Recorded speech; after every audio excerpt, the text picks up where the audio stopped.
आधी 10वी पास होणार, मग दिवसभर काम करणार कुठेतरी आणि आलेल्या पैशातनं मिशन क्लासची फी भरणार आहे. आईला तर माझा कसलाच भात देणार नाही बघ. काम करणार का क्लास? मिशन क्लास मध्येच काम. आईला हुशार आहेस की. मला वाटलं आपण दोघं बी नापास होतोय का काय 10वीत. होणार की. तून किरण्या. ए मला कशाला मध्ये घेतेस? मी केला अभ्यास, झाला तर अख्ख्या गावात मध्ये एकलाच नापास होईल. शो मध्ये एकलाच ना. आता तुम्ही बघाच रे माझा अभ्यास. ए आता बास करा. मी काय म्हणतोय ऐका, आता आपण जेवढ्या दिवस आहे का नाही तोवर एकत्र अभ्यास करूया की आमच्या घरी.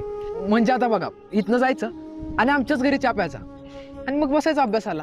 पुरी काय जाताला अंधार पडलाय घरी. हा, आणि आम्ही बोचो फटकं पटलं की जातोय का नाही, त्याला काय होतंय? आयडा बेस आहे, पण अभ्यास होणार का म्हणून? का नाही होणार? कुणी न बोलता मस्ती न करता अभ्यास केल्यावर का नाही होणार अभ्यास? मग घरात एखादी चिकटपट्टी असेलच ना. हा, हाय की का? ह्या मध्याच्या तोंडाला लावायला. ठीक आहे, सायकल धर रे. हिला धावतो. थांब थांब की थांब थांब.